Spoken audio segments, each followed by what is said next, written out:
Iran ও Lebanon নিয়ে পশ্চিমারা যখন ব্যতিব্যস্ত, তখন ব্রিটেনের এই তেলবাহী ট্যাঙ্কারে হামলা চালালো ইয়েমেনের সশস্ত্র হুতি বিদ্রোহীরা।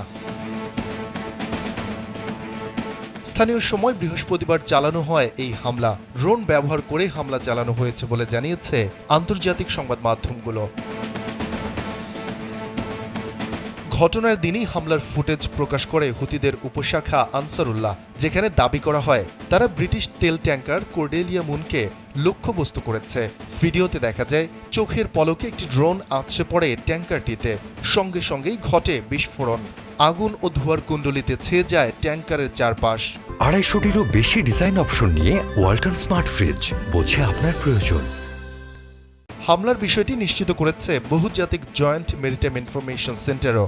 জানিয়েছে ইয়েমেনের হুদেইদা বন্দর থেকে প্রায় 110 কিলোমিটার দূরে এই আক্রমণের ঘটনা ঘটে। যে ট্যাঙ্কারে হামলা চালানো হয়েছে সেটি পানামার ফ্ল্যাগ যুক্ত ছিল।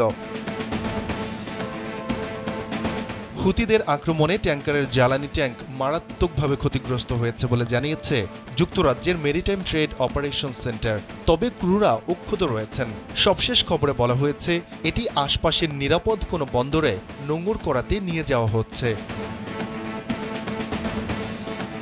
গাজা যুদ্ধ শুরু হওয়ার পর থেকেই হুতিরা ইসরায়েলি বাণিজ্যিক জাহাজ এবং ইসরায়েলি বন্দরে যাওয়া জাহাজগুলোকে লক্ষ্য করে হামলা চালিয়ে আসছে।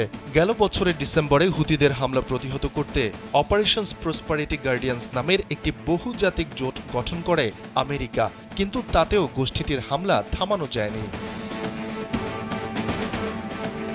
হুতিরা বলছে ইসরায়েল গাজা ও লেবাননে হামলা বন্ধ না করলে তারাও হামলা অব্যাহত রাখবে।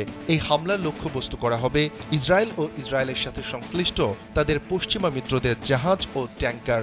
তাদের এমন হামলায় লোহিত সাগর দিয়ে বন্ধ হয়ে গেছে ইসরায়েলের পণ্যবাহী জাহাজ ও তেলবাহী ট্যাঙ্কারের চলাচল।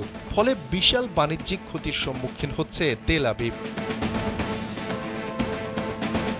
শফিকুল ইসলাম শান্ত, কালবেলা ডেস্ক।